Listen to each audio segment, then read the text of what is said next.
আমরা আজকে এখানে সমাবেত হয়েছি। আমরা সকলেই জানি আমাদের সামনে কোরবানি সন্নিকটে, আমরা কোরবানি করব। তো কোরবানি এটা যেহেতু আমাদের জন্য গুরুত্বপূর্ণ একটি ইবাদত, সেজন্য আমাদের কিছু মাসআলা আমাদের জেনে রাখা দরকার যে কোরবানির ক্ষেত্রে যে মাসআলাগুলো আমাদের খুবই গুরুত্বপূর্ণ, যার দ্বারা আমাদের কোরবানি নষ্ট হয়ে যেতে পারে। এই বিষয়গুলো নিয়ে আমার অনেক ভাইয়েরা আমাকে প্রশ্ন করেছেন, অনেক বোনেরা আমাকে প্রশ্ন করেছেন যে সম্মানিত শায়েখ, আমরা আপনার কাছ থেকে এই বিষয়গুলো একটু জানতে চাই। এজন্য আমি কয়েকটা মাসআলা আপনাদের সামনে আজকে উপস্থাপন করব, যেটা আসলে আমরা যারা কোরবানি করছি আমাদের সকলের জন্য খুবই গুরুত্বপূর্ণ এবং তাৎপর্যপূর্ণ। আজকে আমরা প্রথম মাসআলা আমার সম্মানিত একজন ভাই তিনি আমাকে করেছেন। তিনি বলছেন যে সম্মানিত শায়েখ, কোরবানির গোশত আমরা কি বেধর্মীদেরকে দিতে পারবো কি পারবো না? অনেক সময় আমাদের বাড়ির আশেপাশে যেহেতু আমরা একসঙ্গে অনেক ধর্মবর্ণের মানুষ আমরা বসবাস করি, অনেকের সঙ্গে অনেকের খাতির বা মুসলিম ধর্মের বাইরে অনেকের সঙ্গে আমাদের খাতির থাকতে পারে। এরকম যদি হয় সেক্ষেত্রে আপনার জন্য আজকে আমার পক্ষ থেকে আপনার প্রতি বা কোরআন সুন্নাহের দলিল হচ্ছে যে কোরবানির গোশত আমরা বেধর্মীকে দিতে পারবো কিনা। এটা আমরা বেধর্মীকে অন্য ধর্মাবলম্বী যে মানুষ ভাইয়েরা আছে, যদি কেউ খেতে চায় বা তার উপর জোর জবস্তি করে নয়, বরং সে যদি চায় যে না আমি খাবো, বা এটা সমঝোতার মাধ্যমে ভালোবাসায় যদি হয়, তাহলে কোরবানির গোশত আমরা বেধর্মী অন্য কাউকে আমরা দিতে পারবো। এটার দ্বারা কোনো অনুদান বা প্রতিদান নেওয়া যাবে না। সম্মানিত আমার একজন বোন আমাকে প্রশ্ন করেছেন যে সম্মানিত হুজুর, আমরা কি কোরবানির পশুতে আকিকার অংশ, এটা আমাদের সকলের কম বেশি একটা প্রশ্ন আমাদের থেকে যায়। আমার মসজিদে অলরেডি এ পর্যন্ত 20 জন মানুষ আমাকে প্রশ্ন করেছেন যে আমরা কি কোরবানির পশুর মধ্যে আমাদের আকিকার অংশ দিতে পারবো কিনা। আপনাদের সকলের জন্য এই বিষয়টার সমাধান হচ্ছে, আমরা কোরবানির পশুর মধ্যে আমরা আকিকার অংশ দিতে পারবো।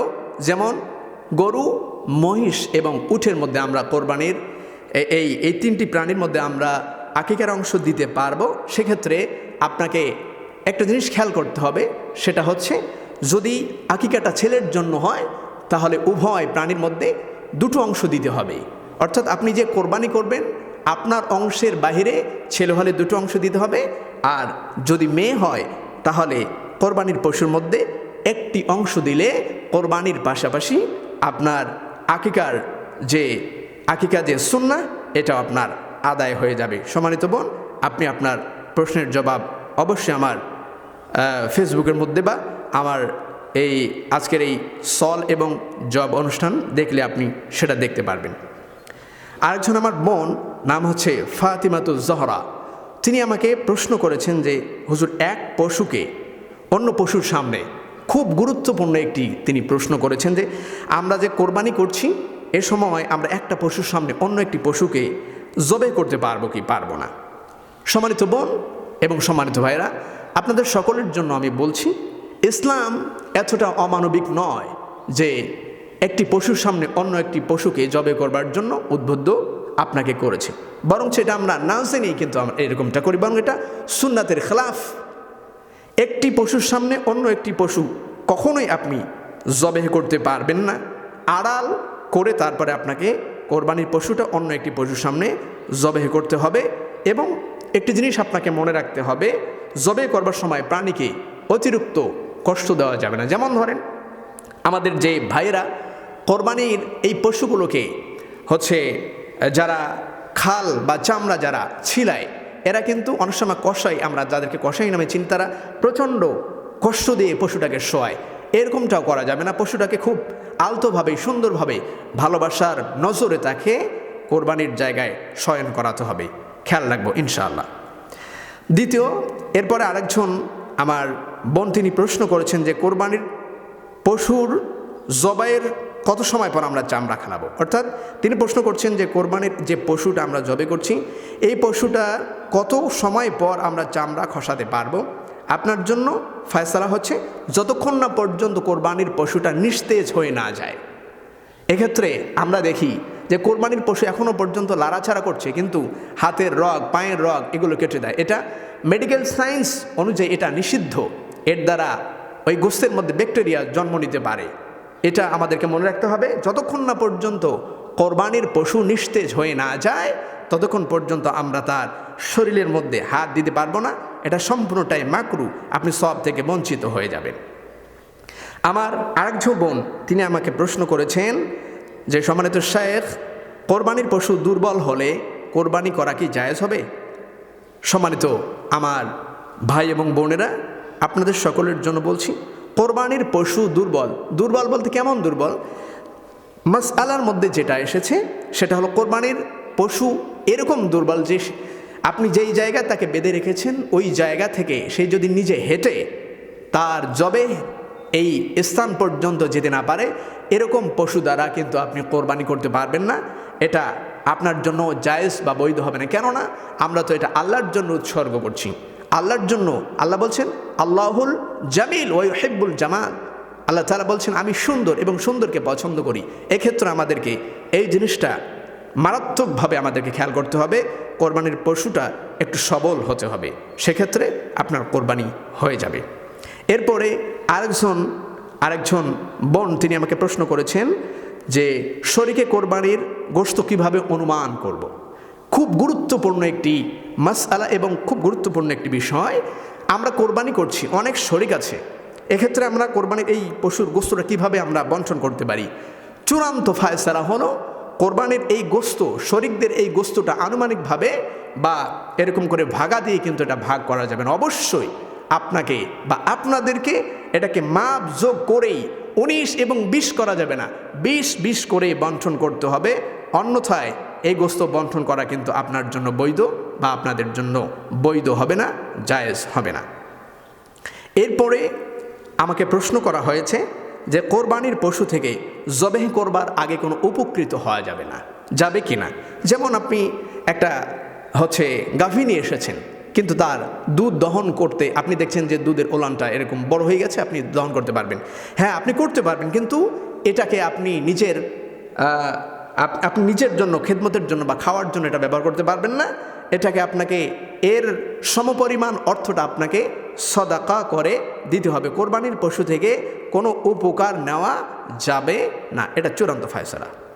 কোরবানির পশু নিজে জবে করা উত্তম। হ্যাঁ, কোরবানির পশু নিজে জবে করা উত্তম, কিন্তু যদি কোনো জাননেওয়ালা ব্যক্তি আপনার ফ্যামিলির মধ্যে না থাকে, অন্য কাউকে দিয়ে যদি আপনি জবেহ করান সেটাও আপনার জন্য বৈধ, আপনি তা পারবেন।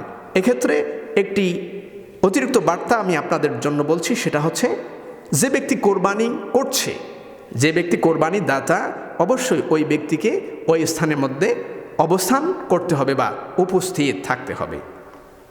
এরপরে আরেকজন ভাই আমাকে প্রশ্ন করেছেন যে কোরবানি শরীকদের নিয়ত সহি না হলে আমার কোরবানি হবে কিনা। আপনার জন্য চূড়ান্ত কথা হলো, কোরবানি আপনি শরীকদের মাঝে যদি করেন, দেখা গেল যে শরীকদের কারোর যদি নিয়ত এরকম থাকে যে গোস্ত, আমি যেহেতু ঈদের পরে 5-6 মাস গোস্ত আমি কিনবো, তো আমি 10,000 টাকা আমি একটা ভাগ দিলাম, যাতে করে আমার কোরবানিটা হয়ে গেল নাম কাওয়াস্তে, মানুষ বললো যে কোরবানি করছি, গোস্ত খাওয়া হলো। এরকম যদি কোনো শরীকদের মনোচিন্তা থাকে, তাহলে ওখানে যারাই শরীক হিসাবে কোরবানি করছেন একজনেরও কোরবানি কিন্তু কি হবে না, কবুল হবে না। এক্ষেত্রে অবশ্যই শরীকদের মাঝে কোরবানি করবার ক্ষেত্রে আপনাকে মানুষকে যাচাই করে তার সঙ্গে শরীক হতে হবে। এটা চূড়ান্তভাবে আপনাকে খেয়াল করতে হবে। সম্মানিত ভাই, আপনি আপনার সঠিক জবাবটা অবশ্যই পেয়েছেন। এরপরে আমার আরেকজন ভাই তিনি প্রশ্ন করেছেন যে কোরবানি মৃত ব্যক্তির পক্ষ থেকে দেওয়া যাবে কিনা। হ্যাঁ, মৃত ব্যক্তির পক্ষ থেকে কোরবানি দেওয়া যাবে, যেটাকে নফল কোরবানি হিসেবে গণ্য করা হবে। হ্যাঁ, কিন্তু এই কোরবানির মাংস যদি তিনি ওসিয়ত করে না থাকেন, তবে এই কোরবানির মাংস ফ্যামিলি এবং আনুষঙ্গিক যেভাবে 3 ভাগ করা হয়, এভাবে আপনি সেটা করতে পারবেন, নিজেও খেতে পারবেন, মানুষের জন্য আপনি রেখে দিতে পারবেন। কোরবানির পশুর গোশত গৃহকর্মী ও জবাইকারীকে দেওয়া যাবে কিনা।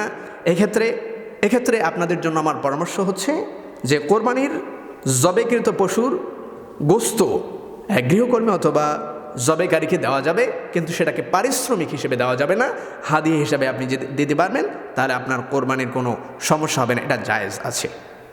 এরপর আরেকজন ভাই তিনি প্রশ্ন করেছেন কোরবানির পশুর গোশত চর্বি বিক্রি করা যাবে কিনা। না, এটা করতে পারবেন না। চামড়া যদি বিক্রি করেন, যেমন আমাদের দেশে আমরা চামড়া বিক্রি করি, এই চামড়া বিক্রির এই অর্থটাকে অবশ্যই অসহায় গরিব মিসকিনদের মাঝে এটাকে বিতরণ করতে হবে এবং এটাকে বিতরণ করে অসহায় মানুষদেরকে দিতে হবে। আপনি সেটা খেতে পারবেন, এটা আপনার জন্য জায়েজ বা বৈধ নয়।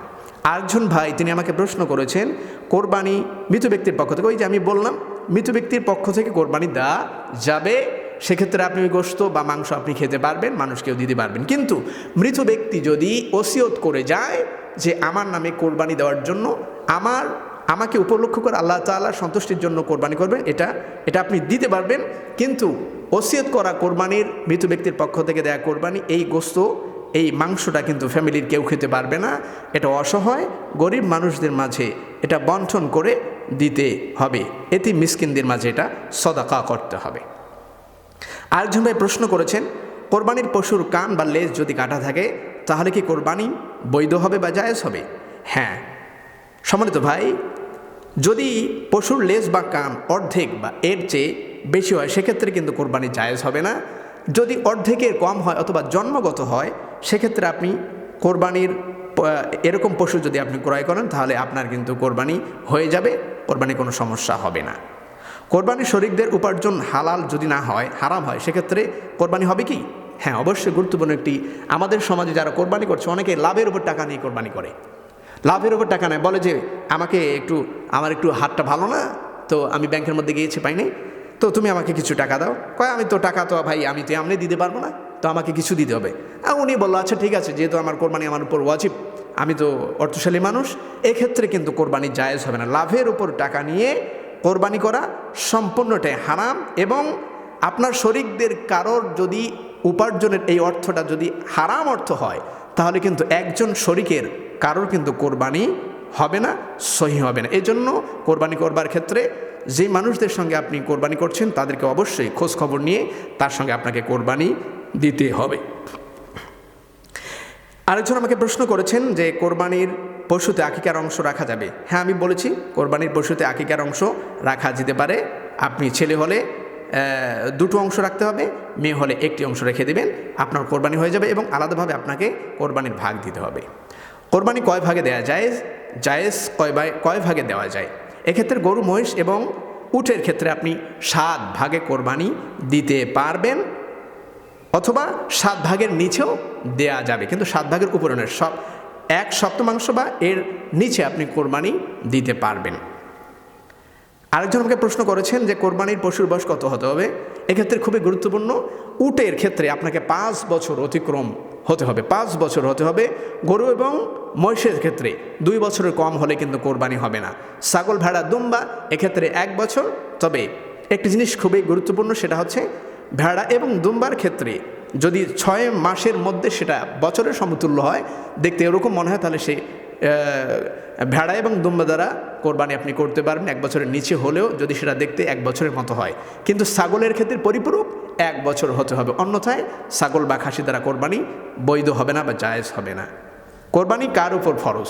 খুবই গুরুত্বপূর্ণ একটি প্রশ্ন আমার ভাই করেছেন। কোরবানি মূলত ওই ব্যক্তির উপরে ফরজ যেই ব্যক্তি প্রাপ্তবয়স্ক এবং বুদ্ধিমত্তা সম্পন্ন এবং যে ব্যক্তি নেশাবি পরিমাণ মালের অধিকারী, তারই উপরে কোরবানি ফরজ, অন্যথায় অন্য ব্যক্তির উপরে কোরবানি কিন্তু ফরজ নয়। সম্মানিত ভাইয়ের আমার, আমরা কোরবানির বিষয়ে যে কয়েকটি মাসআলা আমরা আলোচনা করলাম, আরেকটি কথা আমি বলি, সেটা হচ্ছে কোরবানি আমরা কয় ভাগে আমরা কোরবানির যে মাংসটা, এই মাংসটাকে আমরা কয় ভাগে বিভক্ত করব।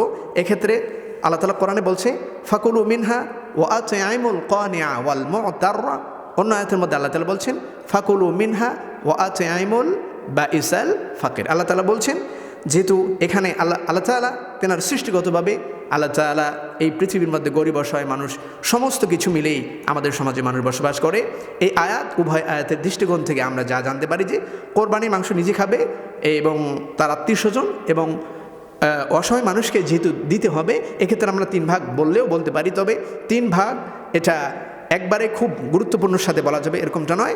তবে যেহেতু কোরআনে আল্লাহ তাআলা বলছেন ওয়াতিমুল কানিয়া ওয়াল মুতার ওয়াতিমুল কানিয়া, আল্লাহ তাআলা বলছেন বাইসাল ফাকির, যে অসহায় গরিব মিসকিনদেরকে দিতে হবে। এক্ষেত্রে আমরা কোরবানির মাংসটাকে 3 ভাগ করব, নিজের জন্য রাখবো, আমার আত্মীয় স্বজনদের জন্য রাখবো এবং অসহায় মানুষদেরকে বিতরণ করব।